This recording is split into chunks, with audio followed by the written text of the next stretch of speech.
My name is April, and my daughter was born, even though the doctor said that she wouldn't be.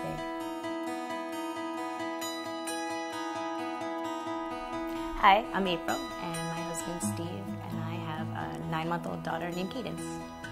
I never knew how desperately I wanted to be a mom until I was told that I couldn't be a mom. And then it hit me that that was all I wanted to be. I had endometriosis and really bad scarring. They told me I couldn't get pregnant. My doctor told me that I would have to have surgery before I would even be able to try. Say hi. We found out on Christmas Day that I was pregnant. I went and got the pregnancy test, and it was Christmas morning, and my husband and I stood over the test staring at it. And then we laughed, and then we cried, and we stared at it for like 10 minutes. Is it gonna change? It said I was pregnant. We weren't planning it. I had just gotten used to being pregnant. We had told everybody at 12 weeks. As soon as 12 weeks came, and that's kind of like your safe period, I posted pictures from the doctor's office of the sonogram on my Facebook, and my mother-in-law says, "Don't do stuff like that." And I was like, "What do you know? I'm gonna do it." And it was a Friday night, and we were getting ready to move.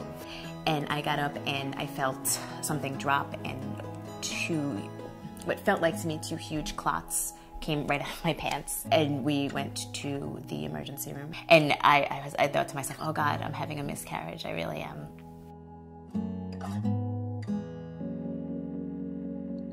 The doctor told me that my water had broke, and that I was funneling, and that they could see a toe. And so I really thought that that was it. And one of the nurses came in and explained exactly what could happen. But she had explained that without water, the baby would be bumping against my uterus and she would be deformed, which makes sense, but again, I didn't want to hear it at the time. But the doctor had told me, you have to have, I think she actually used the word abortion, the emergency room doctor, you have to have an abortion. And they told me, but that there's still a full heartbeat and you still have water in your, my water hadn't broke really. It felt like I was watching a television show. I felt like I was watching myself and watching a television show, and everybody was so nonchalant about, well, you're gonna have to have an abortion, and you're gonna have to do this, or you're gonna have to go home and let this baby die. And I was thinking, oh my goodness, like, doesn't anybody care? There's a baby in me, and she still has a heartbeat.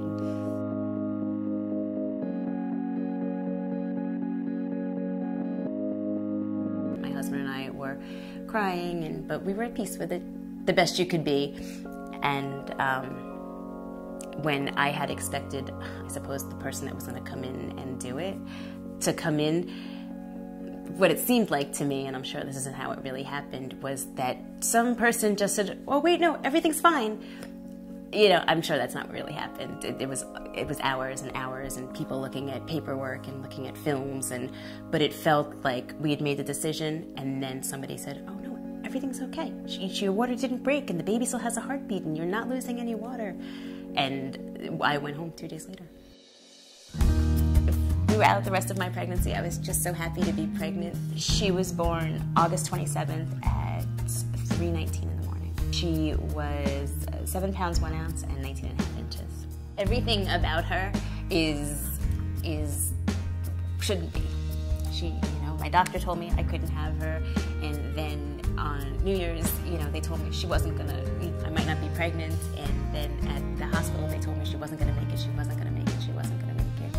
Everything about her is a miracle. And, I said I'm not very religious, but I prayed like I've never prayed before in that hospital, and to this day I will thank God for her. Every day that I look at her, every time that she does something sketchy and I want to say, then I think to myself, it's my little miracle. She'll probably use that until she's like 25.